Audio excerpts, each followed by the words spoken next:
Good evening, everyone.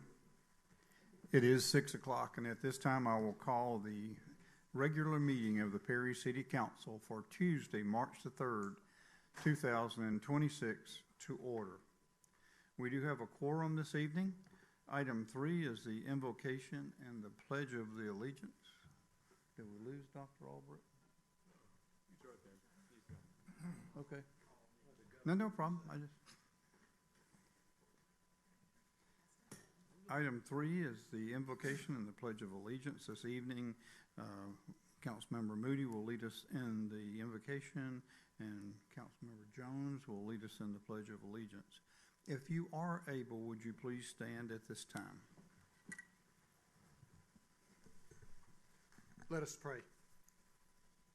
Heavenly Father, as we conduct the business of this great city we call Perry, we ask for your guidance and wisdom and pray that our actions glorify you. Thank you for our mayor, council members, department heads, and all of our employees. We thank you for our first responders and ask that you keep them safe. We ask for your continued blessings on all of us who call Perry home. In Jesus' holy name, amen. Amen. I pledge allegiance to the flag of the United States of America and to the republic for which it stands, one nation, under God, indivisible, with liberty and justice for all.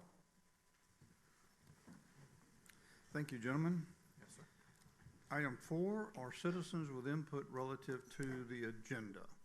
Is there anyone here this evening that would like to address mayor and council relative to agenda items this evening?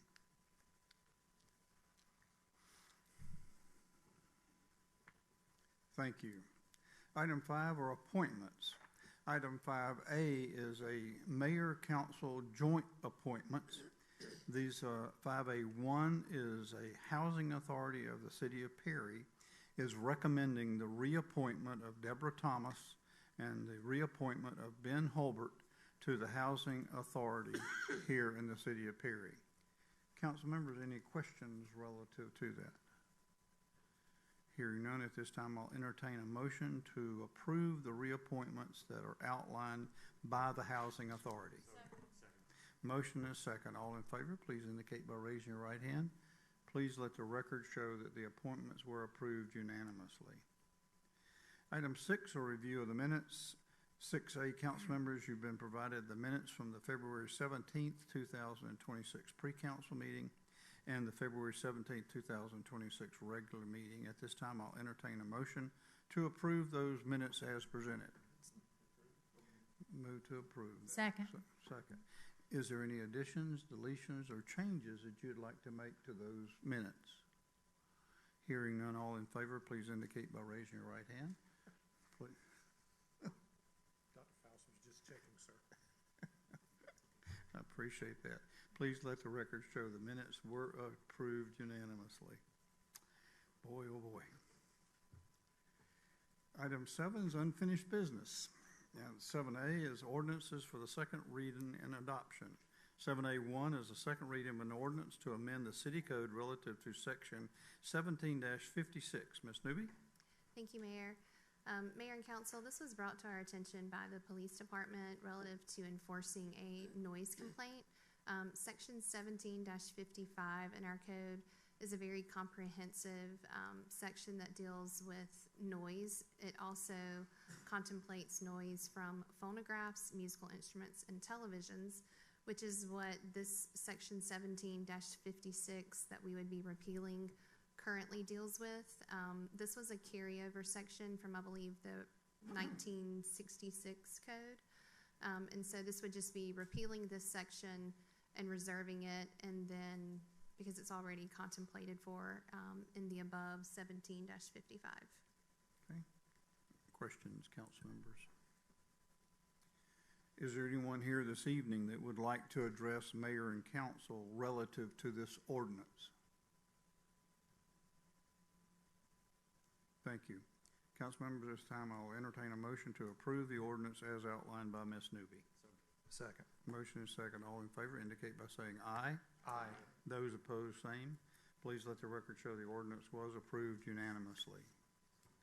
Item 8 is any unfinished business. 8A is unfinished business of the mayor. I have none. 8B is unfinished business of the council members. Dr. Faust? No, sir. Mr. Jones? Dr. Albritton? Mr. Moody? No, sir. Mr. Peterson? None for me. Reverend King? Okay. Is there any unfinished business from our city attorney, Ms. Newby? Is there any unfinished business from our city manager, Mr. Smith? No, sir. Is there any unfinished business from our assistant city manager, Mr. Worthington? Thank you. Item 9 is new business. 9A are matters referred from our March 3rd, 2026 pre-council meeting. I do not have anything that was carried forward from that meeting, Mr. Smith. Okay.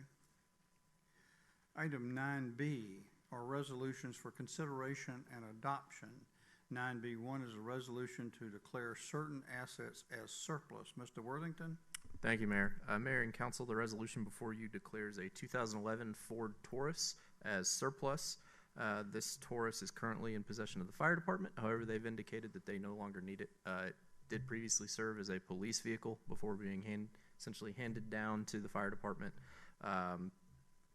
Staff just asked that you declare it surplus so that we can sell it. Okay. Questions, council members? When we get those, how do we sell those? Do we put them on auction somewhere, auto auction, or? Generally, yes, we put extra assets on Gov Deals. If the police happen to have a auction coming up for their the seizures, we will bundle those together sometimes because we already have the staff time committed to that auction.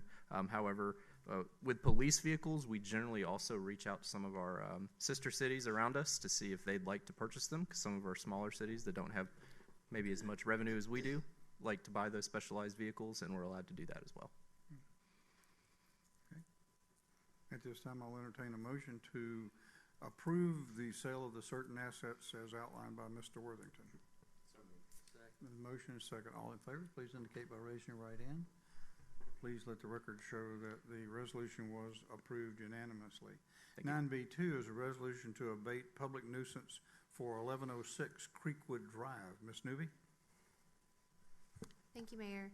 Mayor and Council, this resolution provides that after investigation and inspection by the structure or building or dwelling that exists at 1106 Creekwood Drive, that it's been determined unfit for human habitation. It cannot meet the applicable minimum code or ordinance requirements of the city and constitutes an endangerment to public health. Accordingly, this would authorize us to proceed with abating the nuisance through the process in municipal court. Okay. Questions, council members, relative to this abatement at 1106 Creekwood Drive? Hearing none at this time, I'll entertain a motion to approve the abatement as outlined by Ms. Newby. Motion and a second. All in favor, please indicate by raising your right hand. Please let the record show the abatement was approved unanimously. 9B3 is a resolution to abate public nuisance for 1305 Whipple Street. Ms. Newby? Thank you, Mayor. Again, Mayor and Council, this resolution would be a finding that after investigation and inspection of the building or dwelling located at 1305 Whipple Street, that it's unfit for human habitation, it doesn't meet applicable minimum code or ordinance requirements, it constitutes an endangerment to the public health, and is a public nuisance, and it would authorize us to proceed with abating that nuisance through the process in municipal court. Okay. Questions, council members? Hearing none at this time, I'll entertain a motion to approve the abatement at 1305 Whipple Street.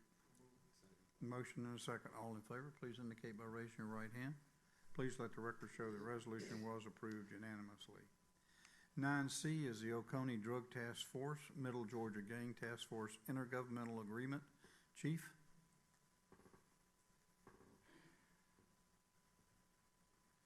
Good evening, Mayor and Council. The state of Georgia and the Georgia Bureau of Investigations has created a new separate drug and gang task force that will work south of Bibb County and towards the Hawkinsville, Eastman area. They came to us and asked were we interested in placing an officer on this task force. One Robbins, I believe, is placing 2. The Sheriff's Office is placing 1. The GBI will actually run the day-to-day operations of that. The benefits for us is they have resources, equipment that either we don't have or necessarily have enough of sometimes. So it gives us an avenue for extra equipment, also specialized training at the state's expense. We believe this will help benefit our officers in our investigations to try to keep as much of that out of our community as possible. And starting in January 2027, they will reimburse overtime for our officer so much for the year, $15,000 for the calendar year. Okay. Questions, council members? Yes, sir. This is a little bit off topic, but not related to money necessarily, but I was kind of wondering, with the Department of Homeland Security closing down the border of Texas to Mexico and the monitoring of the Caribbean the way it's been done, do you notice any decrease in drug-related activity here, or is it? I would tell you the prices have gone up on the street, but there's drugs still here. But the prices have gone up. Okay. Other questions or concerns? At this time, I'll entertain a motion for approval of the intergovernmental agreement as outlined by Chief Everidge. Second. Motion is second. All in favor, please indicate by raising your right hand. Please let the record show the intergovernmental agreement was approved unanimously. 9D is the intergovernmental agreement with Houston County relative to Highway 127 water treatment plant. Ms. Newby? Thank you, Mayor. Mayor and Council, this is an intergovernmental agreement in which Houston County owns 5.67 acres that's actually located within the city. It's a city parcel where they're going to be constructing a water treatment plant. This is an agreement in which the city would allow the county to be able to do their own inspections and enforce state minimum code. This is something that's allowed under state law where the county and municipalities can contract with each other relative to who does the inspections and provides the code enforcement. This is a similar process to what we did with our wastewater reclamation facility on A.E. Harris. And so this just allows them to be able to do that. The one thing I would note is the city, as the local issuing authority, would still review the National Pollutant Discharge Elimination System, or NPDES, erosion and sedimentation control plans. Questions, council members? Hearing none, at this time I'll entertain a motion to approve the intergovernmental agreement with Houston County. Motion is second. All in favor, please indicate by raising your right hand. Please let the record show the intergovernmental agreement was approved unanimously. 9E is a Houston County-wide safety plan consent agreement. Ms. White? Yes, sir. Thank you. This is a consent agreement to acknowledge modifications to the countywide safety plan for Houston County's natural gas system. It just updates some boundaries between City of Perry and Midstate Energies, and then acknowledges the addition of infrastructure to run a new pipeline through Monroe County, Crawford, Peach, and Houston County to provide additional capacity into our system. Questions, council members? Hearing none, at this time I'll entertain a motion to approve the safety plan as outlined. Motion is second. All in favor, please indicate by raising your right hand. Please let the record show the safety plan was approved unanimously. 9F is the naming of Langston Road Park property to Magnolia Point Park. Mr. Smith? Thank you, Mayor. Mayor and Council, as you are aware, the city is working on a project on Langston Road that will establish both a regional stormwater pond and also a inclusive playground and park. The project itself is nearing completion. It has surpassed substantial completion. There's working on some punch list items prior to completely turning that over to the city for ownership and maintenance. With that being so close, we need to go ahead and name that park. I know this is one of y'all's favorite things to do. The city has been working with the Hasea Club on this project. The city entered into a formal agreement with them in which the city would provide essentially the land and some associated improvements, including a restroom structure, a parking lot, landscaping, that sort of thing. And in return, the Hasea Club would provide a $1 million playground structure that would be very inclusive, if you will, so catering towards children of all abilities.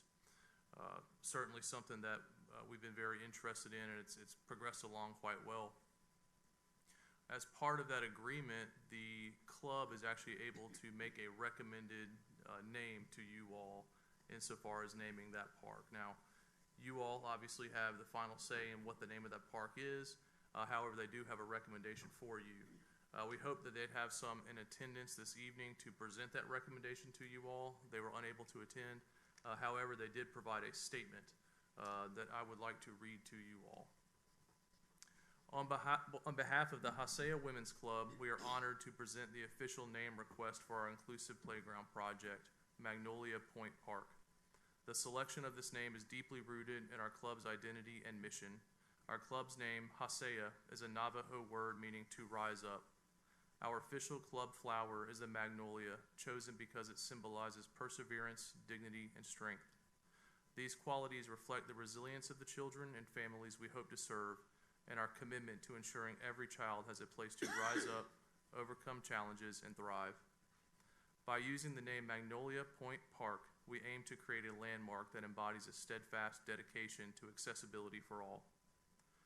We would like to extend our sincerest thank you to the City of Perry for your unwavering partnership.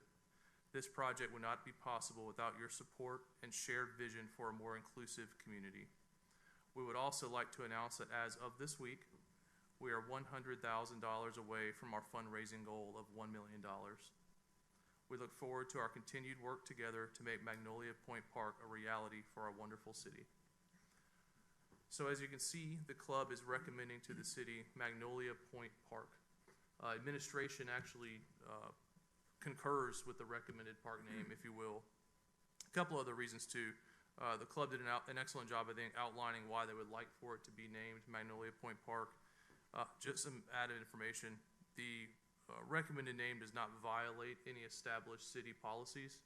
You all know that the city does not name parks after people, certain other types of objects, that sort of thing, and that traditionally parks have been named for the indigenous flora and fauna, for the city of Perry. As of late, there's been Heritage Oaks Park, Pine Needle Park, a couple of others that have been named for plants that are native to the area. So Magnolia Point Park would actually stay kind of in line with that trend. So that's the recommendation for you all. And as I mentioned, administration would recommend naming that property Magnolia Point Park. Questions, comments, council members? Hearing none at this time, I'll entertain a motion to accept the recommendation of naming Langston Road Park the Magnolia Point Park. There's a motion and a second. All in favor, please indicate by raising your right hand. Please let the record show the naming was approved unanimously. Thank you, Mr. Smith. Item 9G is a sewer easement agreement with the Charitable Remainder Unit Trust. Ms. Newby? Thank you, Mayor. Mayor and Council, this easement agreement before you for approval is really a cleanup item. And by that I mean the city had obtained sewer easements back when this particular line was being installed sometime in the 60s or 50s. But recently, in doing some review and surveying for any potential upgrade on this line, it was determined that the line itself is not located where the legal description in the previously recorded easement documents indicated that they were. And so this survey work was done, and this easement agreement would formally record the actual location of our existing sanitary sewer easement. And so it's already been executed by the property owner, and we would recommend approval. Questions, council members? Hearing none at this time, I'll entertain a motion to approve the approval of the Charitable Remainder Unit Trust easement as outlined. Motion and a second. All in favor, please indicate by raising your right hand. Please let the record show that the sewer easement was approved unanimously. Thank you, Ms. Newby. Thank you, council members. That'll clean that up. It's been an ongoing saga. Item 10 are other businesses. Supplemental agenda items 10A is a resolution for consideration and adoption. 10A1 is a resolution for GFA loan modifications relative to the East Regional Pump Station. Mr. Worthington? Thank you, Mayor. Mayor and Council, at the January 6th council meeting, you all approved a modification to our GFA loan for $6 million for the East Regional Pump Station. The only modification that was approved at that time was a calendar extension for the construction of that pump station. It extended the construction timeout to December of 2026. At the time, you all approved a letter from the mayor, our engineer, and a GFA form that was the acknowledgement of a loan modification fee. That fee was actually $0. All of those forms were sent over to GFA, and the packet before you is actually the final step in getting that modification approved from GFA. I would like to emphasize that there is no financial fee associated with this change. The only modification is the timeline on completing the project. Questions, council members? Hearing none at this time, I'll entertain a motion to approve the resolution as outlined by Mr. Worthington. Second. Motion and a second. All in favor indicate by raising your right hand. Thank you. Please let the record show the resolution was approved unanimously. 10A2 is a resolution for GFA loan modifications relative to the new wastewater treatment facility. Mr. Worthington? Thank you, Mayor. Mayor and Council, same story with this loan. We have an additional GFA loan for $50 million for the completion of the wastewater treatment facility out on A.E. Harris Road. At your January 6th meeting, you all approved a modification of that loan, just extending the construction timeline out. All of the documents were sent into GFA, and they've provided us this packet, which is the final step in completing that loan modification. Once again, there are no financial ramifications of this resolution. Questions, council? Hearing none at this time, I'll entertain a motion to approve the resolution as outlined by Mr. Worthington. Motion and a second. All in favor, please indicate by raising your right hand. Please let the record show that the resolution was approved unanimously. Thank you, Mr. Worthington. Item 11 are general public items. Is there anyone here this evening that would like to address mayor and council? Yes, if you would come down, please, and give us your name and address.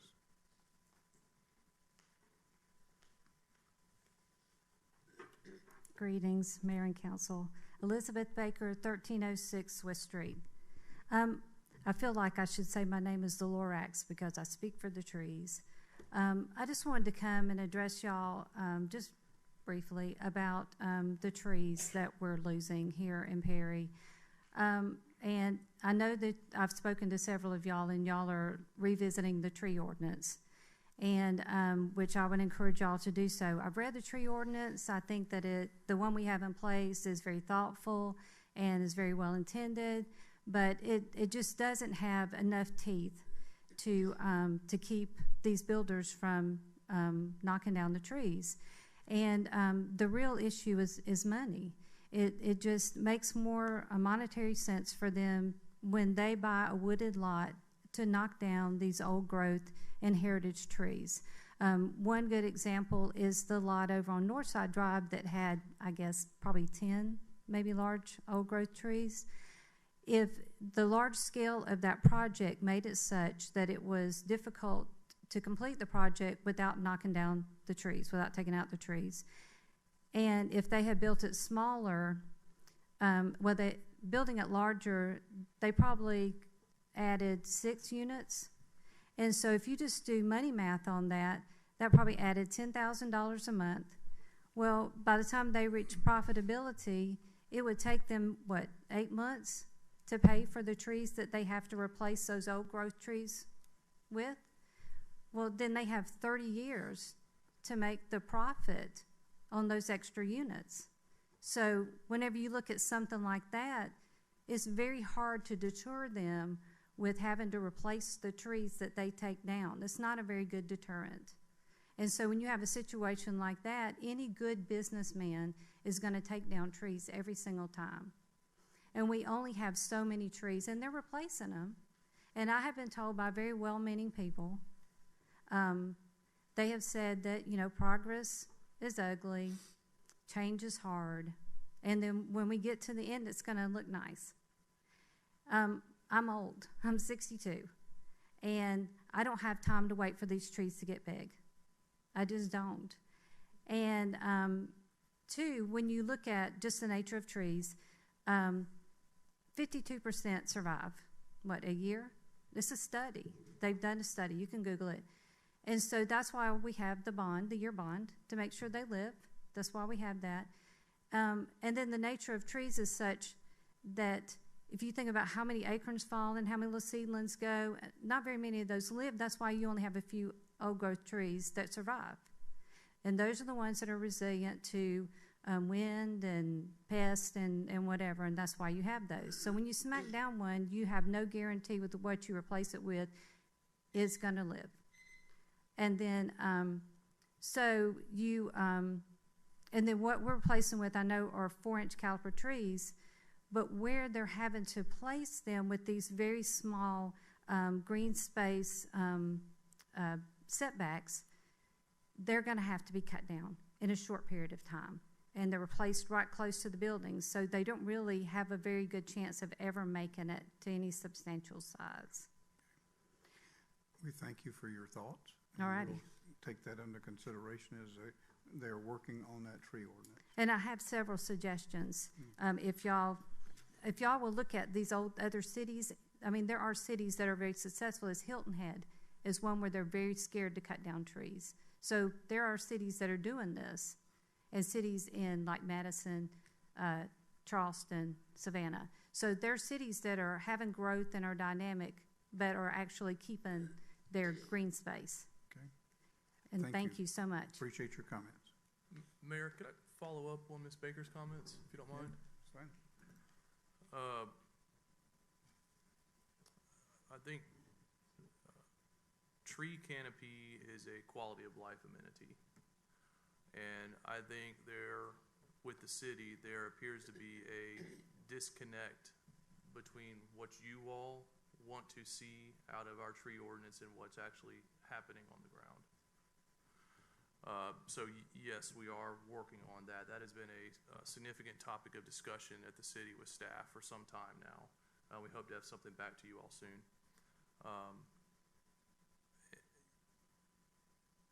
I guess that's the primary thing. Yeah. But there was something I saw, I guess it was last year, I believe. There's this rating system that some federal organization has put together that basically rates the health of your tree canopy, right, for different geographic areas. And, they get pretty granular. You didn't get down to the core of Perry and that sort of thing. And over the past couple of years, I believe our rating has shifted in a pretty negative trend to where we as a city do need to start paying attention to this sort of thing and say, hey, our tree canopy really isn't where it should be. It's not where we want it to be. So going back in and possibly doing some things, if we ever have the money, right, to plant some trees, try and build back that canopy, that sort of stuff. But and I know it's kind of like, I think we even mentioned recently too, where you all are planting trees for future generations, that sort of thing. But that literally applies here. So I do think that it's something that we do need to look at as a city, and staff's already working on it, so we hope to have some recommendations back to you all soon. Great. Kind of rambling there, I know, but I think it's an important issue. Thank you. Is there anyone else who would like to address mayor and council? Yes, sir. If you'd give us your name and address, please.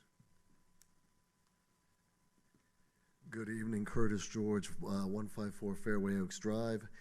Last month, I attended the Startup Summit, and I just wanted to give a shout out to Tabitha Clark. She did a great job. It was well attended, and it reflected really well on the city. Thank you. Thank you. Appreciate your comments. Anyone else that would like to address mayor and council at this time? Thank you. Item 12 are council member items. Dr. Faust? I have none. Mr. Jones? No. Dr. Albritton? Mr. Moody? Yes, sir, I do.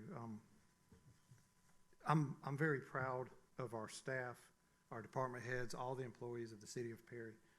It's a wonderful place to not only live and play, work, but also represent here on council.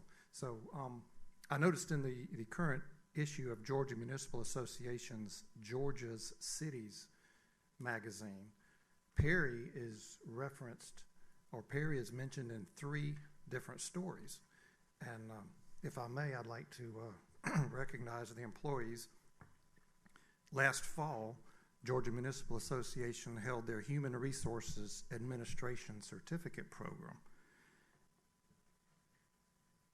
The Human Resources Administration Certificate Program provides knowledge in employment, personnel law, recruitment and onboarding, professional development, personal performance management, compensation, benefits, policies, and strategies. And our Director of Leisure Services, Curtis Coates, attended, and he achieved his certificate in this program. And I'm so proud of him for extending his professional development. So that just reflects well on the Department of Leisure Services as well as on the City of Perry. And there's a few pages over. Last fall, the Georgia Association of Land Bank Authorities held their summit in Atlanta. And the new officers were inducted, and one of the officers is our very own community planner, Emily Carson. She was inducted as the secretary. So I have no doubt she'll represent us well, and I'm very proud of her as well as the Land Bank Authority. And on a few pages over, we've already mentioned this, and we approved the placemaking collaborative. Mrs. Hartley mentioned about the funds that were provided by the Georgia Economic Placemaking Collaborative to provide picnic tables at Perry Welcome Park. So even though Ms. Hartley is not mentioned by name, Perry is mentioned in this story, and I'm very proud of that and her work that she does on behalf of the city and representing us as well as she does, and acquiring these funds that help improve the quality of life here in Perry. So that's at least 3 mentions of Perry in the current edition of Georgia's cities, and it just made me proud to see how well Perry is represented and how hard our employees work and our staff, and I'm so thankful for their efforts. Thank you. Mayor Pro Tem? Reverend King? Okay. Mr. Smith, anything additional? One thing, Mayor. You might be bringing this up, but I would be remiss if I did not. Tonight is Miss White's last council meeting with us. As you are all aware, she is leaving the city of Perry. Her last day is on Friday. I want to thank Ansley for her contributions over the years to the city and to making Public Works what I think is one of the best public works departments in the state of Georgia. It's a really tremendous job, Ansley. I'd also like to let you all know that Public Works is in good hands. I applaud Ms. White and her team for putting together a very sound transition plan that clearly delineates responsibilities and roles during this transition time so that nothing falls between the cracks. If you all have issues related to Public Works, Mr. Shoemate will be the direct point of contact until such a time that you all name a replacement for Ms. White. So just wanted to let you all know that.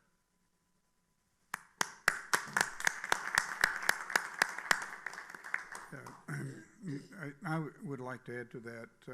I too have an opportunity to see a large number of different departments around the state, and ours is head and shoulders above any that are operating in the state, I can tell you, and that comes directly from your leadership.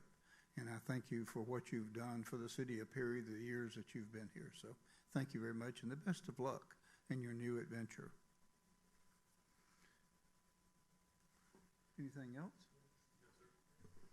Yes, sir. Mr. Worthington, do you have anything for us additional? Ansley, I'll miss you, but that's not what I'm planning on. My goodness. Miss Newby? Okay, thank you. Item 13 of department heads. Ms. Wharton? Yes, Mayor. Appreciate Mr. George's kind comments that he shared about our Perry Startup Summit. I did have a note to provide an update to council tonight for that event.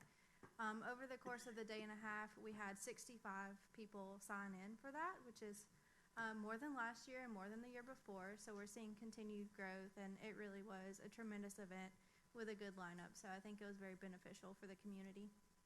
Great, wonderful. And a lot of people have commented on what they've got out of that 2 days of working together. So thank you guys for all of the hard work on that. Mr. Duffy? Nothing tonight, sir. Nothing tonight. Chief? Nothing tonight, sir. Chief Everidge? That's approach, sir. Ms. White? I don't really like the spotlight, but I would like to say thank you for the trust that you've given me over the last 8 years. I've really enjoyed working here. Okay, thank you very much. Ms. Birdshaw? No, sir. Ms. Clark? Yes, sir. Just want to remind everyone that our 5th annual nationally award-winning international festival is this Saturday. We're actually supposed to have decent weather, so that's a nice change of plans. It will be from noon to 8 p.m. We have an amazing lineup, so more information about the lineup as well as what the festival will hold or is on our website as well as on all of our social media. Thank you. I think that's going to be an outstanding event.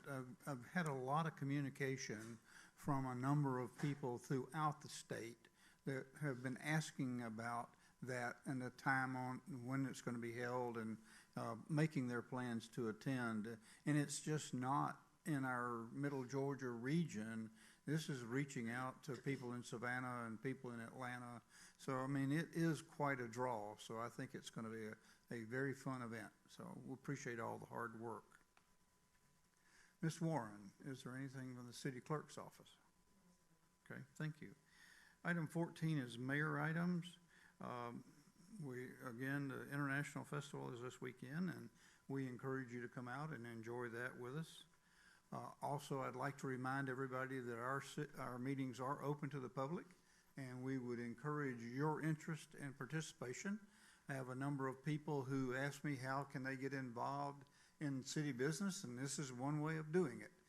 Coming and talking about our tree ordinance or coming and sharing their ideas with us. So I would encourage everyone's interest and participation.